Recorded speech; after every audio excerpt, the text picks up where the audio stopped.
Welcome to the Sharkpreneur podcast with Kevin Harrington and Seth Greene. Kevin Harrington is the inventor of the infomercial, one of the original sharks from the hit TV show Shark Tank, and has generated over $5 billion in TV and digital direct response sales. Seth Greene is the world's first trusted authority on cutting-edge direct response marketing, a best-selling author, and the only 3-time Marketer of the Year nominee. On the podcast, Kevin and Seth interview sharkpreneurs who share straight talk on what it takes to explode your business. Why do so many businesses struggle while others seem to explode overnight?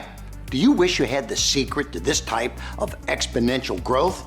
Now, I've scaled more than 20 businesses to over $100 million, and it's not just luck. In my new book with Mark Tim, Mentor to Millions, you'll learn the repeatable framework I use in all my business ventures for massive success. Order at kevinmentor.com and get over $1,000 in bonuses. Head to kevinmentor.com.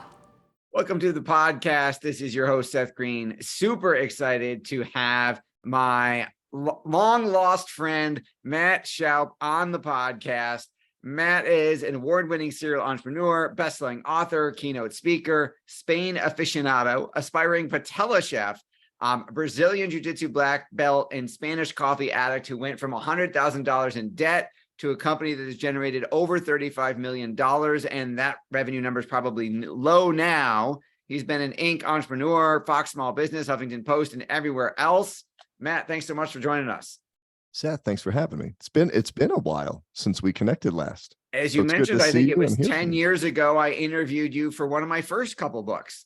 Yeah, it was one of your marketing books. And that was when I first started getting asked about some of the marketing stuff that I've done and become known for that's helped grow the business, which now is multiple businesses. And yeah, I love talking about that stuff and other things as well. That is awesome. Well, congratulations. Let's go back in time a little bit for our listeners who weren't around 10 years ago for the first interview. Welcome back. And let's talk a little bit about the beginning of your journey, and then we'll catch up to where you are now. What happened when you went, what was the decision point when you said $100,000 in debt, no more, I have to change this and it must change now? Talk a little bit about that moment and what your first action item going forward to get out of that hole was. Yeah, I was working at a dead-end job at a bank as a mortgage loan originator. It's the only job I ever had that I hated, and I hated life. I was just getting told what to do, how to do it, when to do it. I had some experience painting houses in college with a college painting company, but I wasn't going to stay in that business. It wasn't sexy. The optics weren't great. Good money, but I was going to go do bigger and better things, become Mortgage Matt. And a new bank president comes in that morning to basically clean house and tighten up the P&L. And he called me into what I thought was his office to introduce himself. But he said to me, put all your shit in a box, you're fired. You should go back and do that painting thing. And he cinched up his little banker's tie and was very condescending. And I was 22, 23, young, just married, just finished school. And yeah, threw me out, put all my stuff in a box. I'm standing in the parking lot. And I had the typical just male response, I think, is I got to figure out the answer, right? Here's the problem. What's the answer? What do I do? I had 12 minutes to drive home to the over-leveraged condo we just bought and tell Emily what happened. She was working part-time, $9 an hour, and she was paying for some of the things, but I had to make the $3,000 in 30 days, I think is what it was. I just decided right there, I got into the car, and when I closed that door, when I drove off, I said, I'm never working for somebody like that again. And you know what? I'm never working for anybody again. I've got faith in myself, confidence in myself, because I started knocking doors at 10 years old, mowing lawns, doing the young entrepreneur thing. And that was where I had a real comfortable space of confidence. And then I launched and started M&E Painting, March of 2005, literally that afternoon with $100. I drove home. And Emily said, you're home early for lunch? And I said, yeah, I got a permanent lunch. And we had a long lunch. And then I went out and got to work and really never looked back. Well, congratulations on that life-changing decision. Now, I know the listeners and the viewers are wondering just some of the secrets behind going from starting with $100 in your pocket to generating $35 million plus in revenue. Yeah. So I would answer that question with don't ask how you get that far. I just was thinking, how did I get from the 100 in my pocket to the end of the weekend? How did I get, and breaking it down into those chunks takes away from this big elephant that you need to eat. So literally what I did, I came home, had lunch, had $100, put it in a bank operating account, and I went out and purchased two things. I purchased $30 worth of little crooked cut business cards from the local copy shop. And then I went and got $30, maybe $40 worth of contracts. And I had experience. So I went out and I knocked doors and set up proposals for the weekend, and then took those estimate forms with those cards. That's all I had. I had my car, a little daily journal, and a pen, and those two things. So I'm down to $40. And I went out that weekend and closed, it was 15,000 worth of top line contracts. And I took half deposits, 50%. So now I have $7,540 Sunday night. And I went in, did the next thing the next day. So literally going from 100 to cumulatively, I think to date, we do about 2 to 3 million a year top line, Northern Colorado. We've started 6 other companies, but M&D painting, roofing, home services, to date, we've probably done around 40 million, but you literally just do the little things that matter every day. Don't get distracted. Don't try too many things. Find one thing to market the business and do that 1,000 times till you get some good ratios put down. Well, congratulations on that. There are definitely some golden nuggets of wisdom in the short version of that story. I know the longer one and things since then have been in both of the books. And tell us a little bit about what inspired you to start speaking and writing. So in elementary school, I was told to sit down and shut up because I talked too much. And, I got bullied a lot growing up. So this is a fundamental part of my story is I'd never fit in. I was always creative. I was always telling stories. And I just think it's funny that, they told me back then, like, sit down, shut up. You're going to go to prison. You're going to get in trouble. I would have been a drug dealer. I grew up in New Jersey and left there when I was 10. And the first time somebody asked me to speak was in 2007 or 8. We had been guerrilla marketing with the painting company. We went from door knocking to trying 2 to 3 other things that really caught people's attention. And a local Rotary Club reached out, said, "Hey, will you come talk to us?" No one's ever asked me to speak. The last speech I did was in 9th grade in high school, the deathly afraid class everybody's afraid of. And I just came out and told them what I did, and they liked it. And they said, "Hey, then a guy said, would you come talk to this group and that group?" And then they started offering me like coffee and then lunch and then dinners. And then that went along with, "Can I pick your brain for free?" to coffees, dinners, lunch. And I finally came home one day after about a year of doing this. And again, I was young. I had a lot of ego. It made me feel good. It made me feel things that I needed just in terms of acceptance and notoriety. And there was a little bit of that feel good ego there, to be honest. And Emily just said one day, "Hey, you got to stop doing this for free."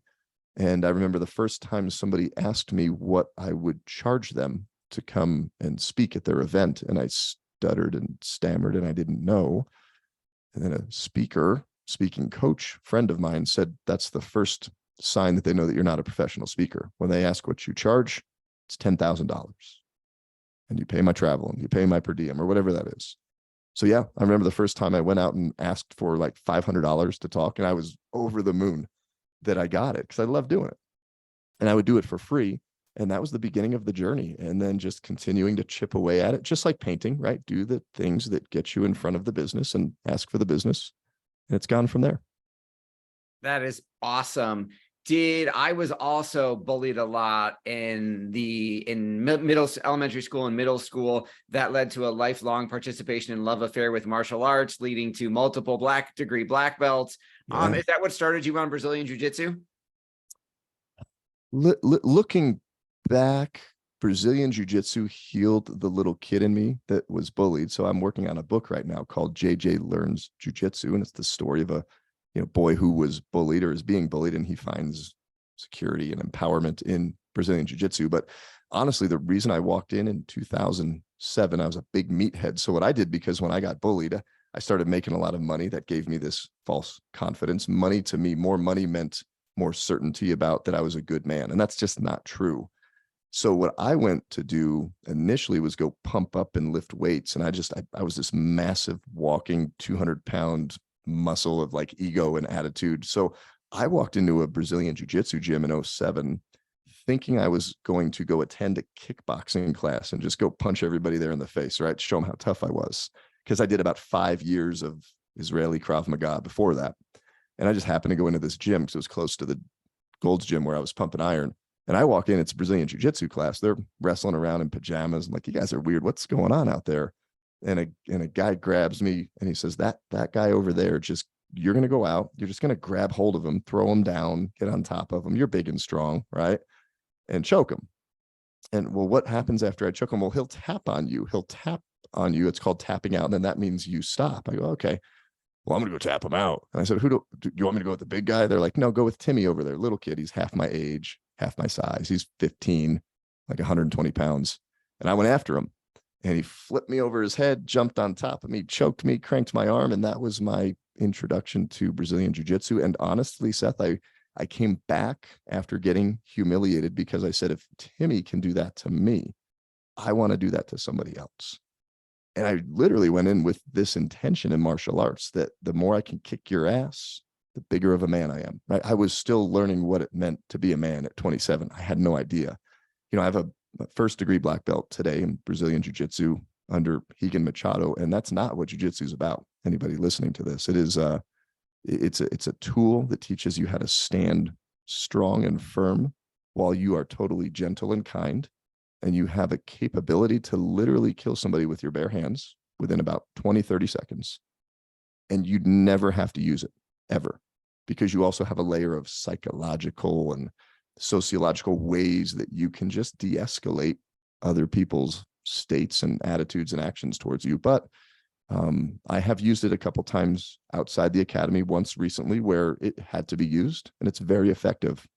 But yeah, that jiu-jitsu, man, it saved my life. It changed my life. And what I love now, I get to teach little kids who didn't have the tools that you and I did when we were getting bullied. I remember picking up a rock and splitting a kid's head open because I was so fed up of getting bullied, and almost killed a kid when I was in 3rd grade. That's the only tool I had. So any martial art, for me, especially for me in my story, jiu-jitsu has really been a great thing. I've taught my wife, my kids, and I'm here every day in the school right downstairs.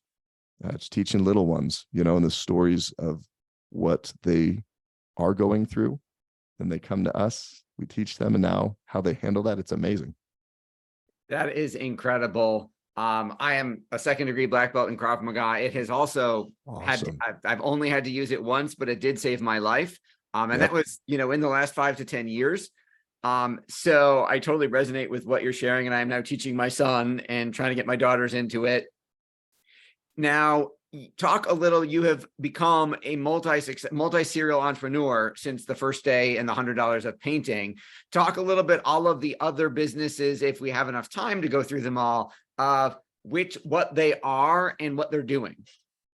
Yeah. So where we sit today might be easier to explain from top down, but just a couple of years ago, we formed a holding company that owns all of these companies, and chronologically, M&D Painting, which has now added a division of roofing and home services. We're now a home services company, and we take care of Northern Colorado homes, inside, outside, really whatever they need. We get hit with a lot of hail, a lot of storms, and just general wear and tear. And the next business chronologically that's under that umbrella is Rai Rai, and we are the makers of something called the Pirate Patch. It's a drywall repair tool that we sell on Amazon. And it was an idea on a napkin to apply drywall texture better than those spray cans that don't work. And we went out and patented it back in 2010, and now it does really well. We had a conversation with Kevin Harrington about it in Las Vegas in like 2013. So it's just been a cool story to see this idea that everybody said could never happen actually come to fruition, to invent something, to create something, and then have somebody buy it. And we're actually in the process of selling that company right now. And I'm also, it's the first time I've ever sold a company. So I've seen it happen a lot, heard about it happening a lot, but it's fun to go through. And then I'm a licensed real estate agent, have a passion for real estate investing. So we have a company that invests in real estate. I'm a licensed agent. I can help people buy and sell. We do some flips. We do some investing in all kinds of different things, real estate related. And then the Jiu-Jitsu Academy, Northern Colorado Jiu-Jitsu and Self-Defense, we founded that in 2019. And we actually bought a big building here in Loveland. We have a free coffee bar just right downstairs. And you walk in, coffee's always free for the community. And you go back and the gym's back there. So we've got about 1,200 square feet of mat space. And we teach, men, women, children, a lot of law enforcement, first responders about self-protection through Jiu Jitsu and Judo. And we've also created a self-protection program. It's called E5 Self-Protection. And then we also have a layer that makes us really unique is I wrote a leadership program called The Gentle Art of Leadership. So we teach leadership to kids, adults, and everybody here in all the companies. Jiu-Jitsu specifically, we teach it to the kids on the mats through these different character qualities and concepts and ideas of leadership. But where that's really led me is really what my calling in all of this is, because it looks like a lot of stuff, a lot of businesses. When you walk into this building, there's a lot going on. But, my calling for my life is to share my story of what I've gone through and overcome to show people that they can do it too. So I work a lot with a lot of men in the business ownership and leadership space that are just getting stuck at different levels of business. And I share concepts and stories from just my own life to make them better. And what I'm focusing on right now is writing, speaking, and growing the Gentle Art of Leadership program. And my big life's dream and passion is I take groups of people to Spain on leadership retreats and adventures. We're doing one in September to hike part of the Camino de Santiago. And then in April of 2024, we're doing more of an amazing race style adventure immersion leadership retreat. So for me, I get up every day, I drink some Spanish coffee at the coffee bar, get to hang out with the people that I love and have my story meet their story to make their story better. And then we make money doing it, which is cool. And that's the gist of it. That is absolutely awesome. You're an incredible achievements all along the way. You talk a little bit about the books. Yeah, the first book I wrote was kind of like how the speaking started, right? I didn't know what I was doing. You remember your first book, right? Like your ninth book's better than your first book. I thought if you wrote it, Seth, that people would buy it. If you write it, they'll buy it. It was back in the POD days, print on demand for profit. And I didn't understand anything about storylines or hooks or key core audiences, like any of that. I wrote a great book though, Become an Award-Winning Company. It's basically a 7-step process of how you go win business awards, a little bit of the secret sauce behind that industry and why and how once you win them, you can leverage them to build your brand and get free marketing exposure. So, hey, you're the David in the David versus Goliath business story. And, I started the business with $100. We went out and did this. We did this in the painting company. We won dozens of awards. It was very inexpensive. It was just a process. And then all of a sudden, the small fish in the big pond becomes the big fish, at least perceived. And that really scaled up the business. So I wrote that book, honestly, because I was asked as a speaker to present another speaking topic because I only had one, okay, back when I started getting paid to speak. And they needed another one. I said, I'll talk about how to win business awards. They go, oh, great. Yeah, do that next week. And I hadn't ever spoken about it. So I started the outline. That became the book. And I was actually very disappointed and let down in the fact that it didn't just sell because I wrote it. And I didn't identify as an author. It was just a business card thing, big business card, right? Bucket list, wrote a book. So I kind of put that journey down, knowing that that's my calling, that I'm supposed to be doing this. And these other businesses that I have, real estate, jiu-jitsu, although they're amazing businesses, they were pulling me away from the calling that I know I have, which is to write and speak. So I've really leaned back into that this year. And then Painted Baby, I just released in 2023. I started writing it in 2015. So from 15 to 23, that 8-year period, I was committing and uncommitting to being an author. And for lots of different reasons we can get into if we'd like, but I finally committed at the end of 2021. I go, I'm doing this. And then I spent all last year putting that book out. And it was awesome. Painted Baby just talks about the fact that we paint a picture of perfection in everything we do in life and business, and it prevents true connection with other people.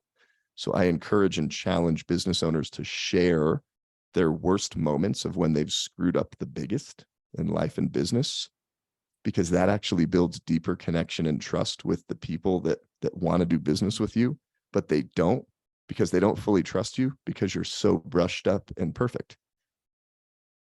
That is absolutely incredible. Congratulations once again. You've achieved so much and helped so many people. Your passion is obvious. Yep. For those of you watching the video version, he's holding the book up now. What do you like best about what you're doing? That it's making an impact that will live beyond me. And that's a big thing. So I determined at an early age, I can go make money at anything. I've had my back up against the wall. We got to a couple points in the business now that we have today where we've almost lost everything multiple times, and I'm cool with that. I'll figure it out. But it's not about the money. That we're in a world, you do this, we do this, we create content, we create something that's evergreen. It's there, it's forever. And I got a message from a guy the other day. I'm sitting there at lunch, and I'll give you the example. Sitting at lunch with a friend, we're having a business meeting. This guy walks up, "Hey, Matt, how's it going?" Oh my gosh, we're in Loveland, Colorado. And I don't know who this guy is. I follow your stuff every day. Really? Because I make these morning coffee videos, and I'd actually not done some for a while, kind of shifting. He goes, "I noticed you didn't do any on Thursday." I'm like, "Who is this guy? I've never met this guy before." And he goes, "Just keep doing what you're doing. It makes my life better. You said something about business, but I'm struggling in my marriage." And this actually had my wife and I have a really cool conversation. And wow, I did a 52-second video, and then I missed one. And this guy notices, that's really cool that you get to impact people that may never come up to you in the restaurant and say that. But books, these leadership adventures and experiences, this stuff will live beyond me forever. And it's cool that you get to make money doing it. But the bigger thing is you get to impact people's lives. And for me, I'm really trying to change my family tree, because I came from a background where nobody, at least that I can research back up my family's history, has ever done this. And it's important to me. That is absolutely beautiful. We know your time is incredibly valuable. We greatly appreciate you spending some of it with us. For our folks watching or listening, where is the best place for them to go learn more about you, the books, the podcast, and all the businesses? Yeah, everything's on my website, mattshoup.com.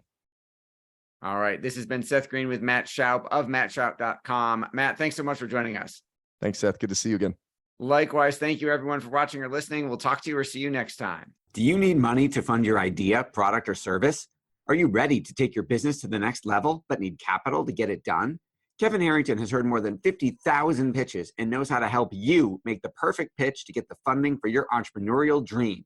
He's distilled the process down in his perfect pitch cheat sheet, and it's yours for free. Just text PITCH to him right now at 727-888-2100. Text PITCH to 727-888-2100 right now and claim your free perfect pitch cheat sheet. Text PITCH to 727-888-2100 to start funding your dream today. This show has been produced by Market Domination, LLC. To discover how you can have your own show completely done for you and turn it into a real published book and become the authority in your marketplace, go to www.marketdominationllc.com/podcast offer.